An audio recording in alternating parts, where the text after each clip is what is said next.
पुरुष जनुश्रिया। हमने एक सेशन स्टार्ट किया था जिसमें अपन कैथरीन मायो की एक बुक है मदर इंडिया, उसको कंप्लीट करने वाले हैं। तो इसको अपन चैप्टर वाइज करेंगे, ठीक है। तो इसका ये पार्ट 4 है। तो चलिए बिना किसी देरी के स्टार्ट करते हैं। जल्दी विवाह जल्दी मृत्यु। हिंदुओं के निष्फल जीवन चक्र को कभी कभार उत्तर के लोगों की कठोर आवाज़ भंग कर जाती है।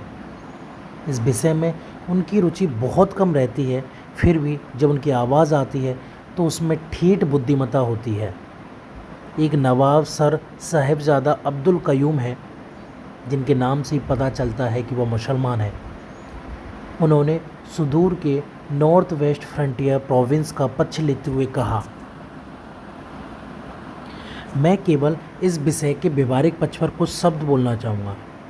देश के उस हिस्से में जहाँ मैं रहता हूँ बाल विवाह नहीं होते हैं, इसलिए इस बिल का हम पर कोई ज़्यादा फर्क नहीं पड़ेगा।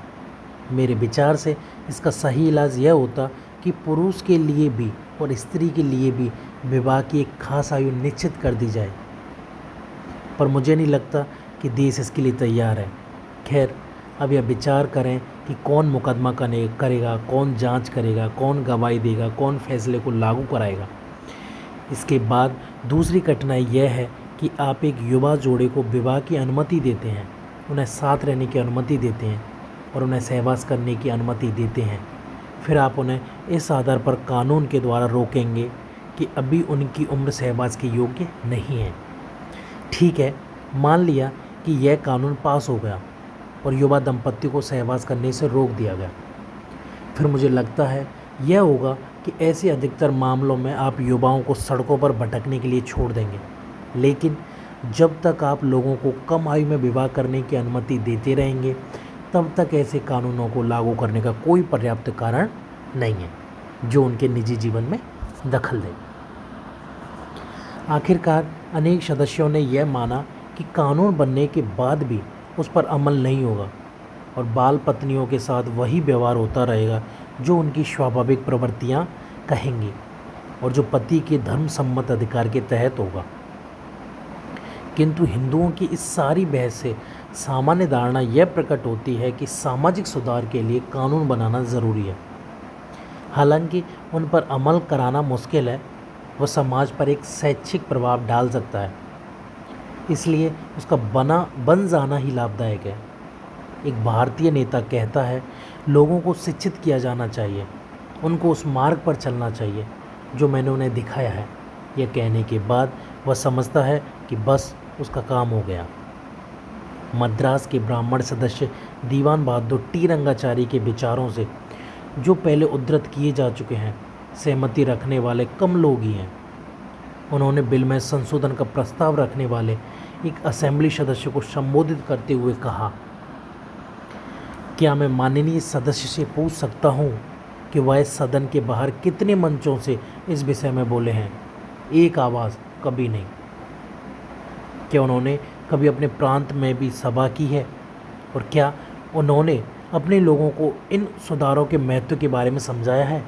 महोदया, आपके लिए अपील करके लोगों की समर्थन और सहयोग से इस स्थिति से लाभ उठाकर कानून को पास करा लेना आसान है, लेकिन आपके लिए अपने देश में स्त्री पुरुषों के बीच जाना और उनको समझाना इतना आसान नहीं है।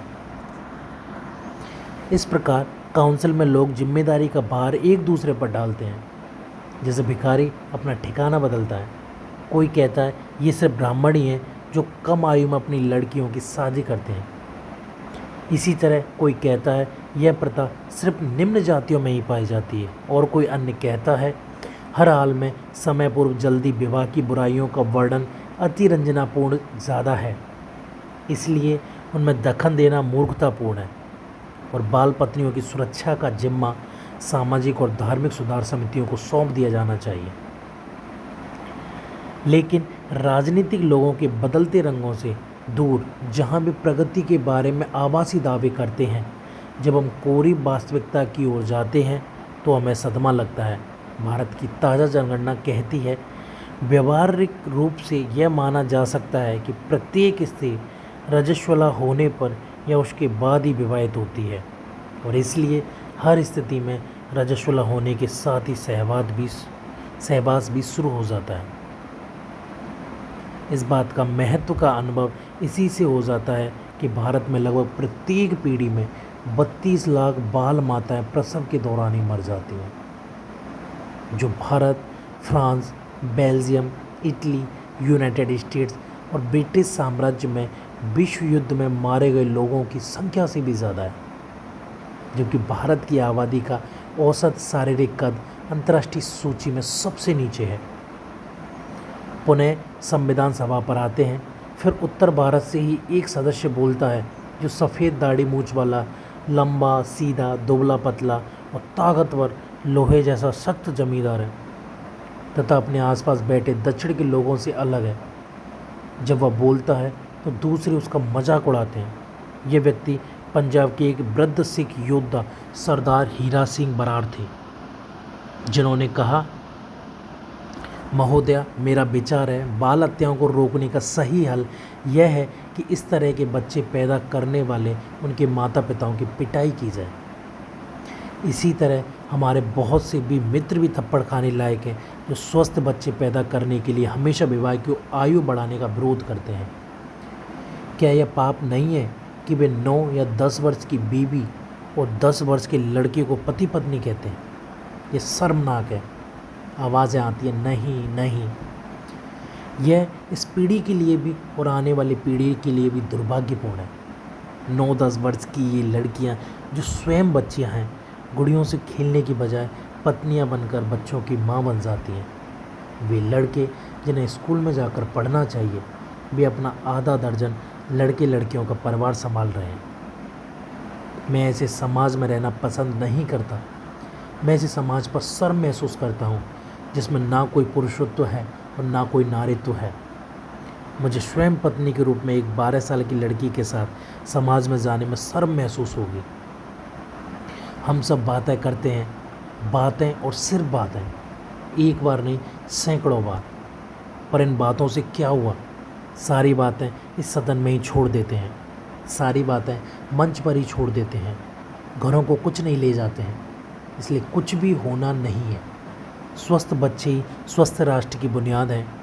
हम सब जानते हैं कि माता पिता स्वस्थ बच्चे पैदा नहीं कर सकते। हमें सक्षम बनने के लिए दीर्घ जीवन जीना होगा, पर इसके लिए बाल विवाह को रोका जाना ज़रूरी है। लेकिन जल्दी शादी करना और जल्दी मर जाना ही हम भारतीयों का आदर्श बन गया है। भारतीय व्यवस्थापिका में भारतीय सदस्यों के बीच होने वाली बातचीत से तो तथ्यों का पता चल जाता है, किंतु जब भी कभी उन सच्चाइयों को विदेशियों के विचारार्थ रखने के लिए शब्दों का आडंबर खड़ा करता है तो उसका स्वरूप काफ़ी बदल जाता है। रविंद्रनाथ टैगोर ने अपने हाल के एक लेख the Indian ideal of marriage में कहा है कि बाल विवाह एक उन्नत आत्मा का फूल है। वह जाति के उत्थान के लिए काम वासना और सांसारिकता पर परम ज्ञान की विजय है। उनकी बात का तार्किक रूप से यह निष्कर्ष निकलता है कि भारतीय स्त्रियों को अगर नियंत्रण में रखना है तो उन्हें रजस्वला होने से पूर्व ही विवाह बंधन में बांध देना चाहिए। उनके मूल शब्द ये हैं, इच्छा प्रकृति की वह सर्वाधिक बलवती ताकत है जिसके साथ भारत की विवाह समस्या के समाधान का युद्ध हुआ। इसलिए इस पर विजय प्राप्त करना आसान नहीं था। विशेष उम्र होती है जब लड़के लड़की के बीच यौन आकर्षण चरम पर पहुंच जाता है। इसलिए यदि सामाजिक इच्छा के अनुसार विवाह होता है, ना कि निजी पसंद के अनुसार, तो वह उस खास आयु से पहले ही कर दिया जाना चाहिए। भारत में बाल विवाह की प्रथा इसी कारण से बनी। दूसरे शब्दों में इसका अर्थ यह है कि एक स्त्री का विवाह उसकी स्त्री होने से पहले ही हो जाना चाहिए। इस तरह का विचार उस लेखक के दिमाग से आया है जिसकी आधुनिक भारतीय लेखकों में व्यापक ख्याति है। वह हमें अपने इस विचार से यह सुझाव देना चाहते हैं कि हम पश्चिम के भौतिकवादी विचारधारा के लोग अगर बिना सोचे समझे जल्दबाजी में केवल उन शब्दों पर विश्वास कर लें जिनमें भारत के दिन प्रतिदिन के जीवन का दावा किया जाता है, तो हम धोखा खा जाएंगे। अब तक मैंने केवल विवाहित बच्चों के विषय में लिखा है। भारत में वेश्यावृत्ति के सामान्य विषय पर लिखने की जरूरत इस किताब में नहीं है, पर इसकी वास्तविक स्थिति को जानने के लिए उसके कुछ विशेष पहलुओं पर प्रकाश डाला जा सकता है। देश के कुछ भागों में, विशेषकर मद्रास प्रेसिडेंसी और उड़ीसा में, हिंदुओं में एक प्रथा प्रचलित है जिसमें उनके माता पिता देवताओं की कृपा हासिल करने के लिए यह मन्नत मानते हैं कि वे अपना अगला बच्चा अगर लड़की होती है तो देवता को दान कर देंगे। कभी कभी विशेष रूप से सबसे सुंदर बच्ची को भी, जिसे वे किसी कारण से घर में रखना नहीं चाहते हैं, मंदिर को भेंट कर देते हैं। इस प्रथा के अनुसार उस नन्ही जान को मंदिर की उन स्त्रियों को, जो खुद भी इसी प्रथा के तहत उस मंदिर में लाई गई थी, नाचना गाना सिखाने के लिए सौंप दिया जाता है। बहुधा 5 वर्ष की आयु तक वह काम की मान ली जाती है और वह पुजारियों की हवस मिटाने वाली वेश्या बन जाती है। बाद में यदि वह जीवित रहती है तो नित्य मंदिर पूजा में नाच गाकर सेवा करती है। मंदिर के बाहर बने घरों में जब मंदिर में दर्शन के लिए आने वाले पुरुष श्रद्धालु ठहरते हैं, कुछ पैसे लेकर उनके उपयोग के लिए वे ऐसी लड़कियां हमेशा उपलब्ध रहती हैं। वे खूबसूरत ढंग से सजती संवरती हैं। कभी कभी उन्हें देवताओं के आभूषण भी पहना दिए जाते हैं और वे तब तक सक्रिय रहती हैं जब तक उनका सौंदर्य फीका नहीं पड़ता है। उसके बाद उन पर उस देवता की छाप लगाकर, जिसके मंदिर में वे रह चुकी होती हैं, खर्च के लिए कुछ पैसा देकर उन्हें बाहर निकाल दिया जाता है। इसके बाद वे भिखारी बनकर जीविका चलाती हैं।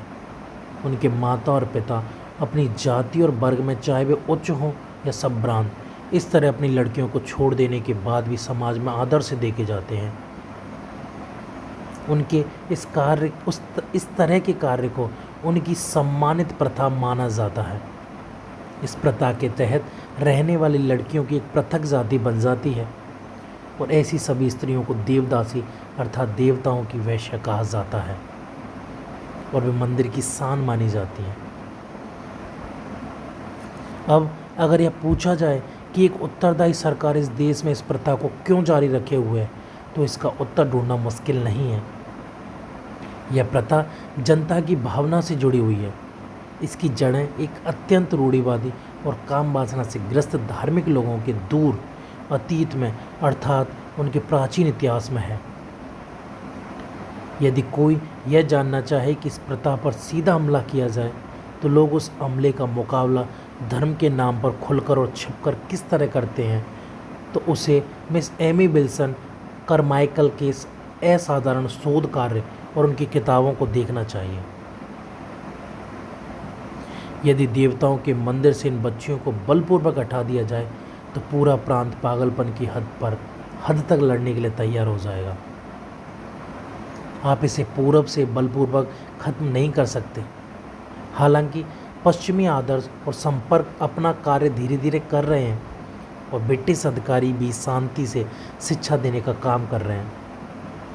संभवतः यही कारण है कि कुछ वर्षों में परिवर्तन के पक्ष में जो प्रभाव पड़ा है वह प्रभाव बल प्रयोग से नहीं हो सकता।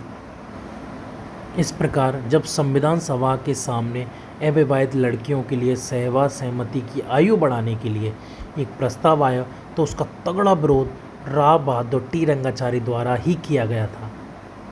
उनका तर्क था कि इस तरह का कदम मंदिर की वेश्याओं के लिए बहुत दुखदायी होगा।